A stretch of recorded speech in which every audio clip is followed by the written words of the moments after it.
Hello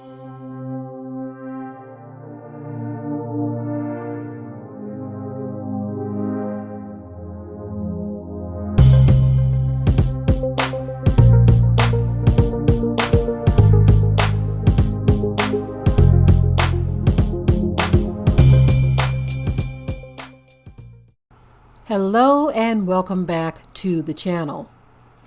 I'm going to be sharing a video with you of a white man who is telling the truth as he is speaking to his own people. He's speaking very candidly. Is actually a panel of white evangelical pastors, and he is one of the pastors, and he's speaking very candidly, although he isn't calling it hypocrisy. Pretty much what he describes is hypocrisy among so-called white people. Anyway, I am going to roll the video, and I will be right back with some additional commentary on the subject. I took up too much time. Sure. I'll jump in after that. I'll take the risk to jump in after those statements, Bishop. I cannot sit here and not be completely staggered that I believe, if I could speak to preachers, particularly white preachers for a moment, we have colluded with the culture in this country. We have colluded, and as a result, we have developed what I think is a caricature of what actual Christianity looks like. Mm-hmm. And now mainstream white evangelicalism is actually synonymous with temporary institutions and constructs that in some cases have zero connection to the teachings of Jesus or his eternal kingdom. And we have preached Americana as if at times it is scripture. And I say that passionately because I know there are white preachers out there, and you know what I'm talking about. We were taught scriptures like honor the king. We were taught vehemently to always honor the president. We were taught, and though I carry many values to this day in terms of respecting my government and paying my taxes and voting, all of which I count as a privilege, what I am deeply concerned, Bishop, is the collusion of the communicators in this country. I think we have on our hands what we have served up. Mm-hmm. And as a result, white evangelicals in this country, as we speak right now on this call, are still like, wait, what? Wait, what? For instance, Bishop, I saw a sweet white lady say, why is it that the African-American community loves everything about Christianity but slavery? And there it is.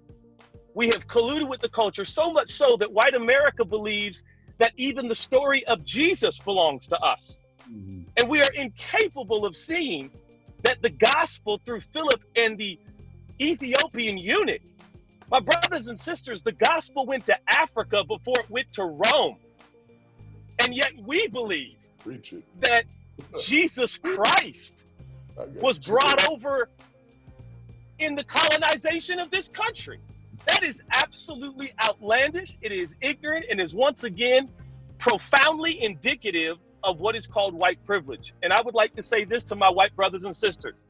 If any of us say we are not racist, that's called proof.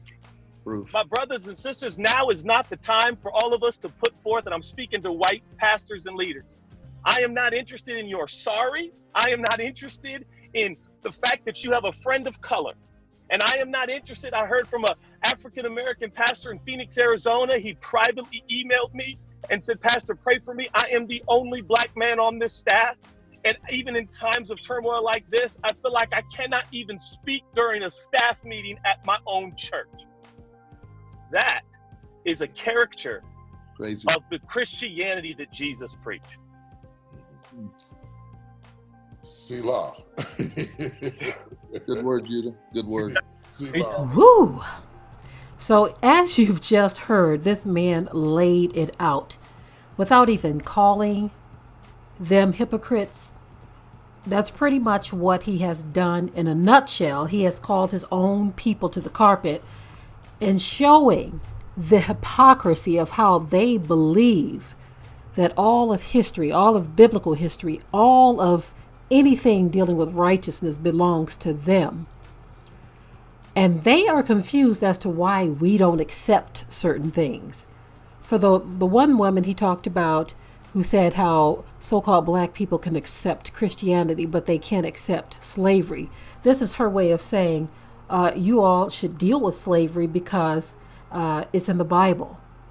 Now, understand this. I am fully aware of what is in the Bible. I'm fully aware of biblical history and biblical prophecy. I'm also fully aware of the curses, okay? But in all of that, curses were not just pronounced or spoken against so-called black people. Those who have taken part in certain things, they have to reap what they have sown as well.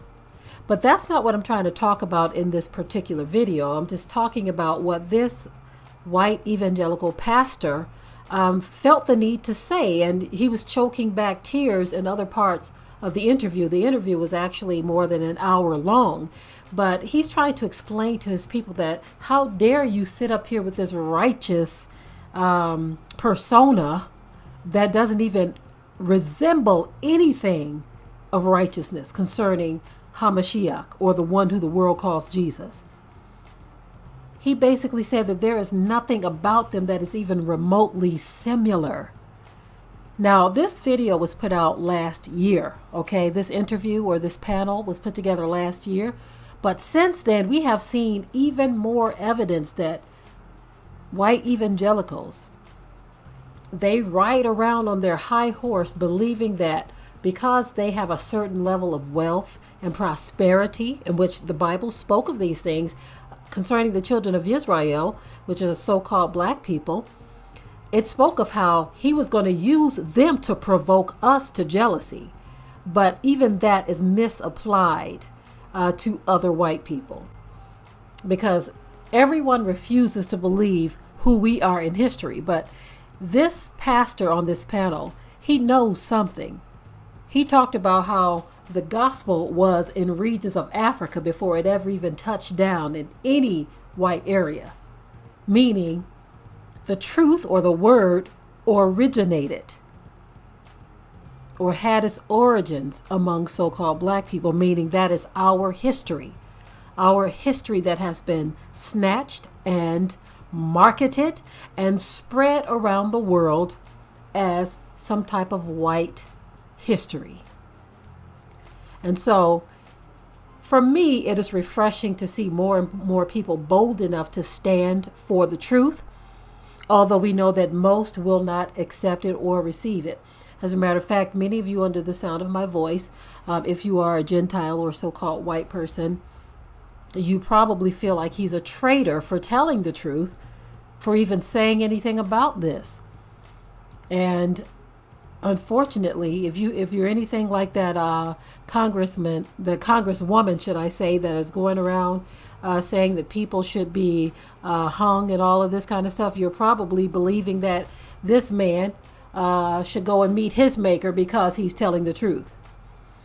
At the end of the day, you have to understand, and you should know this by now, that the Most High is not mocked. Whatsoever man or woman sows, that shall they also reap, and that you cannot get away with anything.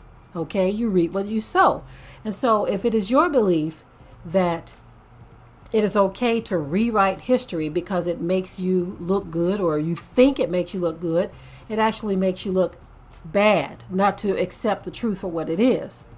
Now, I'm able to accept the truth. I know and I understand that there was a curse applied to my people for disobedience to our Creator. We are the original people on this planet. And the dominion of our regions has been taken away from us because of disobedience, because of sin. And this is why others dominate over us. Despite our physical strength as a people, until that curse is lifted, we will forever be in that spot until that curse is lifted. But you see, there is an appointed time for the lifting of the curse. And that is the part that many of you don't look forward to, because you understand that there is something else that is attached to that as well. That the Most High, the creator of heaven and earth, the one that you all call God or Jesus or whatever, he is going to right every wrong. And that means those of you who have not repented is not going to stand before him in peace. But anyway, I applaud this minister, this pastor or whoever, for bringing forth this truth. There are so many more just like him who are bringing these truths out. Many won't receive it. They would rather perish than to accept the truth for what it is. They'd rather continue in their strong delusion. That's just the way it is. Many would rather continue in their strong delusion than to accept the truth. I am done with this video. If you haven't already, subscribe to the channel, share and like this video, and with that, I am out. Be sure to ring the bell to be notified of new uploads on this channel, and also comment, share, like, and subscribe.